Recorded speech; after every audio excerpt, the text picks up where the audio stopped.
All right. Hey, friends, and welcome to another episode of the OCD and Anxiety Show. My name is Matt Coddy, and I'm a licensed clinical social worker and the founder of Restored Minds. So, in this episode today, I want to talk about the problem of trying to fix OCD and anxiety. And this is a big hurdle that I ran into on my own journey, and still run into, from time to time, because I just have a very solution focused kind of mode that I get into. Um, and I want to talk about a common thing that people do on this journey that actually is a paradox and oftentimes kind of keeps them stuck. So before I dive into that, I'd really appreciate if you would take the time to like and subscribe and even share, comment, and even go as far as helping us out by writing a review on iTunes for the show. And the reason I ask that is because, again, it just is one of those things that the more positive feedback that platforms pick up from the show, whether it's likes or reviews or comments, the more it is shared with other people, and it helps us get this out to as many people as possible. So also, for those of you that are looking for help at Restored Minds, we have various different programs and options for you. You can check us out at restoredminds.com, and also there's a link down in the notes that you can check out, where it's a free guide you can download and get started with right now.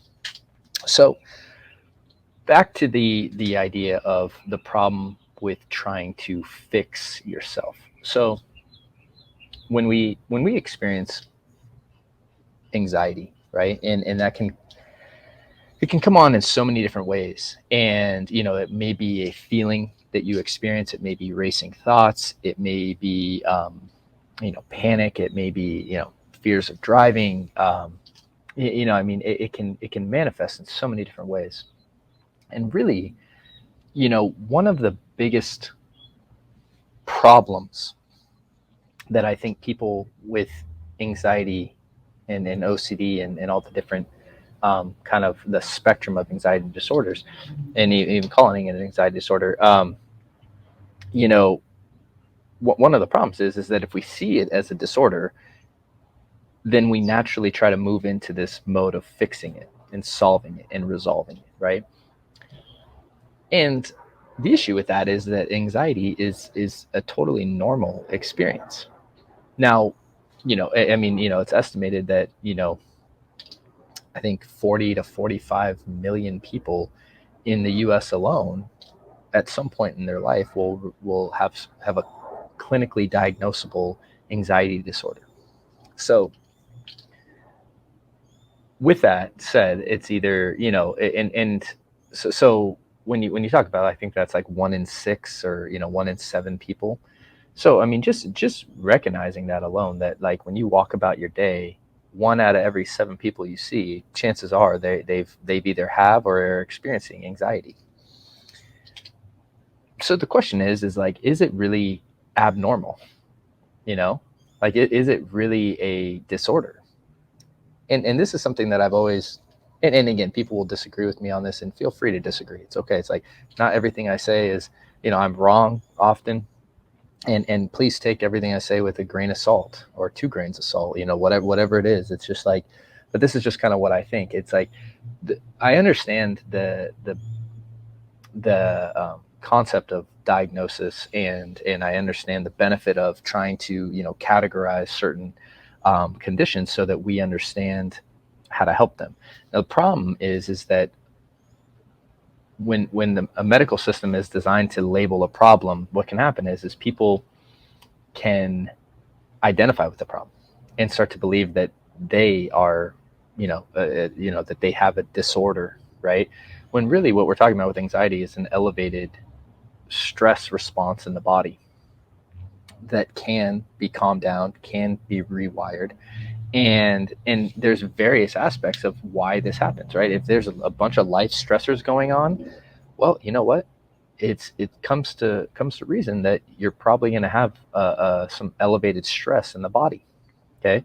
Now, what we do and the tools and all that stuff is a very important process, right? And I talk about this a lot with the AAA response and knowing the tools of how to handle stress and anxiety when it surfaces in your body. And yes, anxiety is uncomfortable, but that doesn't mean that it's abnormal. Okay. And when we take on this identity of I'm abnormal or this isn't normal, I'm not supposed to feel this way, I shouldn't feel anxiety, well, then we try to fix it. And the problem with trying to fix it is that we engage in behaviors that reinforce the idea that anxiety is bad. And this is the paradox, right? And I often say this, that everything with OCD and anxiety is a paradox. You know, the harder and harder you try not to have certain thoughts in your head, the more you experience them. And they proved this with the studies of the white bears in Dr. Daniel Wegner in the 1980s and 90s. So the harder and harder you try not to think of something, the more it pops in your mind. It doesn't mean that you have a disorder. It's just like by trying not to push thoughts away, you're going to experience it more. Same with anxiety. The more and more you try not to experience anxiety and fix yourself and get rid of anxiety, the more you're going to experience it. Why? Because anxiety is just, it's energy at its most primal level, right? Anxiety is energy. The stress response is energy in your body, created to try to put you into a fight or flight mode to flee off a danger, right? So when you are having anxiety, your body's signaling, hey, we're in danger. And the problem with anxiety, right, is that there's nothing actually happening. So you're having this energy in your body and there's nothing to do because nothing's happening right now, because usually you're imagining a futuristic threat or a past situation. And that's where anxiety lives. Anxiety lives in the past and future, which is why it's so uncomfortable in the present, because there's nothing to do. So, here's some things that I did that were obviously wrong. But I mean, a lot of us go into like, okay, I'm going to take a bunch of supplements, right? Okay, I'm just going to load up on all these different supplements. And yes, there is a place for supplements. I'm not knocking supplements. I'm not saying don't take them. What I'm saying is that when you're trying to take something so that you get rid of the feeling, that is the problem, right? So we avoid things that trigger us, right? That's another big thing that we do, right? Is that, and so this is like the way we try to fix ourselves. We get reassurance, we check, right? We try to solve it in our mind. We mentally ruminate, and we try to fix the anxiety, right? So the thing is the harder and harder we try to fix it, the more and more we reinforce that it actually is a problem. And that's the paradox right there. That's the complete paradox of OCD and anxiety recovery. Is the harder and harder you try to fix it, the more you reinforce it's a problem, the more that it shows up, the more you trigger the response. And that's the grand paradox of this whole thing. And so it's not that you shouldn't get help or get, or like, it's not that there's not like treatment options. I don't even like saying retreat. It's not that you can't learn skills to navigate this in a healthy way. And yes, it is uncomfortable. Yes, I'm not saying that you shouldn't do anything, right? There is an appropriate way and a proper way to actually navigate the anxiety, like OCD and anxiety, because you can get caught in these loops, right? And so there is something to do, right? And it is important that you learn the right skills and the right tools. I 100% advocate for that. But starting with the idea that that you have a disorder, or that that you're broken, or that something's wrong with you, that belief structure oftentimes works against us in this recovery process.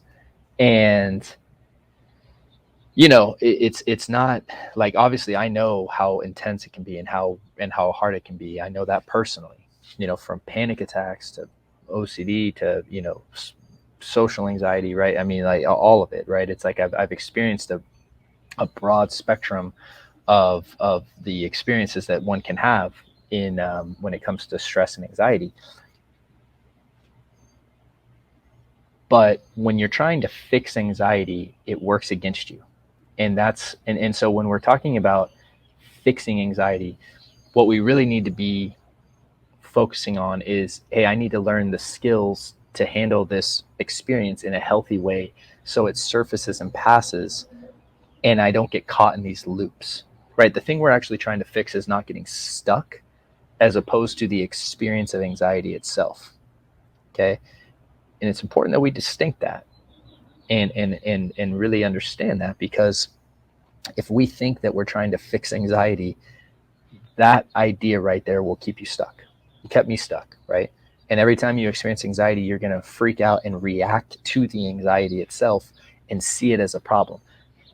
That situation right there, the experience of anxiety and then freaking out and reacting to the anxiety itself as a problem, that is what keeps you stuck, because that causes you to do compulsions or behaviors that reinforce, and then this loop builds. And that loop, if you get caught in the loop, I mean, for anyone that has, it's a vicious loop about whatever it is. It could be about any fear. And so the idea is what we're actually trying to do is break out of the loop. And one of the ways we do that is we actually re-understand the problem, that it's not anxiety that's the problem, it's the behaviors we're doing that are reinforcing it. And that's why when we move to a solution-focused approach like the AAA response that we teach at Restored Minds, that is what the difference is. It's a reappraising of what the problem is. The problem is not anxiety. You are not diseased or sick or broken because you're experiencing anxiety. Like, anxiety is a normal experience. What is abnormal is the fact that you think it's abnormal, so that you try to fix it every time that it comes up.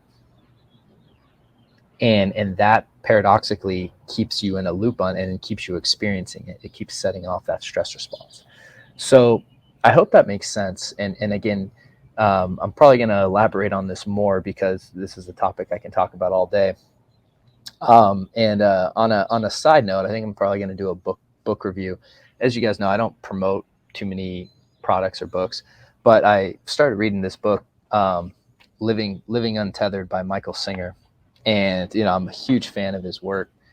The Untethered Soul, and then the Surrender Experiment. And I haven't read this Surrender Experiment, so I started reading Living Untethered, and I just got through part 1. And I mean, oh my gosh, it's amazing. And for those of you that wrestle with OCD and anxiety, I think it's an incredible, way to look at things. And I just said I couldn't advocate for checking out his work enough. And again, I don't get paid for this or any kind of, it's just me recommending it, because I just really enjoyed it. So wanted to share that with you as well as an additional resource. And with that said, there's like I said, there's a little guide down in the notes if you struggle with OCD and anxiety, to check out and get started with the AAA response. And again, just coming back to the core idea today, the problem with trying to fix yourself is that it paradoxically reinforces the anxiety. And so it keeps the alarm system going.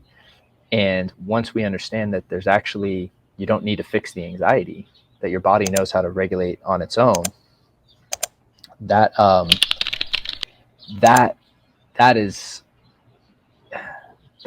the turning point on the journey for most of us. So I hope this was helpful today. And I wish you guys a wonderful week as always. And with that said, I will see you guys on the next episode. Take care, and let me know if you have any questions in the comments below, because then we can, obviously use those for additional episodes in the future. So, all right, have a great day, guys. Talk to you soon. Thank you so much for watching that video. And so if you're struggling with OCD and anxiety, I just wanted to let you know that we have a free training for you over at Restored Minds, where you can start learning how to use our AAA response to really break out of that loop and ultimately take back control of your life. And all you need to do to access is just click the little link below, and you'll be taken to a page where you can register today. Thank you so much.